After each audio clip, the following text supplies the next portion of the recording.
Tollywood heroine Anupama Parameswaran ఈ పేరు గురించి తెలుగు ప్రేక్షకులకు పెద్దగా పరిచయం అక్కర్లేదు. ఈమె మొదటగా మలయాళ సినిమాతో నటిగా వెండితెరపై ఎంట్రీ ఇచ్చింది. ఆ తర్వాత టాలీవుడ్లోకి పరిచయమై వరుస సినిమాలు చేస్తూ ఇక్కడే స్థిరపడిపోయింది.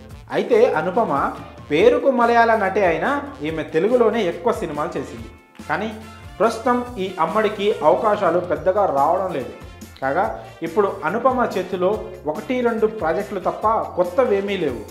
అయితే ఇప్పుడు ఆమె చేస్తున్న ప్రాజెక్టులో మాత్రం సరికొత్తగా కనిపించడంతో అందరూ ఆశ్చర్యపోతున్నారు. ఎంతో పద్ధతిగా ముద్దుగా కనిపించిన అనుపమ పరమేశ్వరన్ ఇప్పుడు ఇలా కొత్త లుక్లో కనిపించడంతో ఈమె అభిమానులు జీర్ణించుకోలేకపోతున్నారు.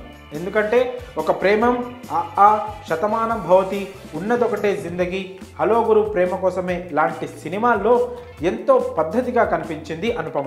కానీ ఈ మూవీస్తో ఆమెకు క్లాస్ ఇమేజ్ తెచ్చిపెట్టడమే తప్ప పెద్దగా అవకాశాలు రాలేదు.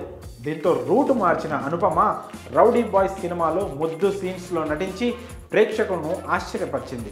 అలాగే తాజాగా రిలీజ్కి సిద్ధంగా ఉన్న డీజే టిల్లులో నటించి అందరినీ షాక్ అయ్యేలా చేసింది. ఇందులో ఆమె లిప్ లాక్లతో పాటు హద్దులు చెరిపేసినట్లుగా కనిపిస్తోంది.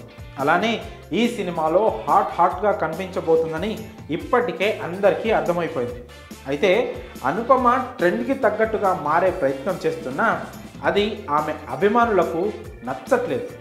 తాజాగా డీజే టిల్లు 2 ట్రైలర్లో అనుపమని చూసిన ఓ అభిమాని ఆశ్చర్యం వ్యక్తం చేస్తూ ఓ వీడియో పోస్ట్ చేశాడు. అలాగే ఆమె గ్లామర్ రోల్స్ చేస్తుండడంపై తన ఆవేదన వ్యక్తం చేస్తూ ఆ వీడియోలో ఇలా చెప్పుకొచ్చాడు. అనుపమ గారు, నా ఆటోలో మీ ఫోటో ఎందుకు పెట్టుకున్నానో తెలుసా?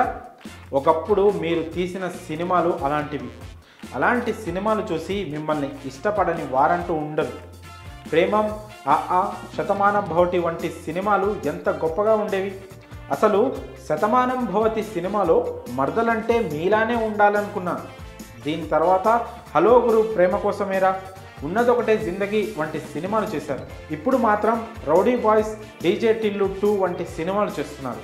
ఒకప్పుడు సావిత్రి గారు, సౌందర్య గారిలానే మీరు సినిమాలు చేస్తారని అంతా అనుకున్నాం. కానీ ఇప్పుడు మీరు చేస్తున్న సినిమాలు మాకు నచ్చడం లేదు. ఎందుకండి ఇలాంటి సినిమాలు చేయడం అంటూ తన అభిప్రాయాన్ని చెప్పుకొచ్చాడు.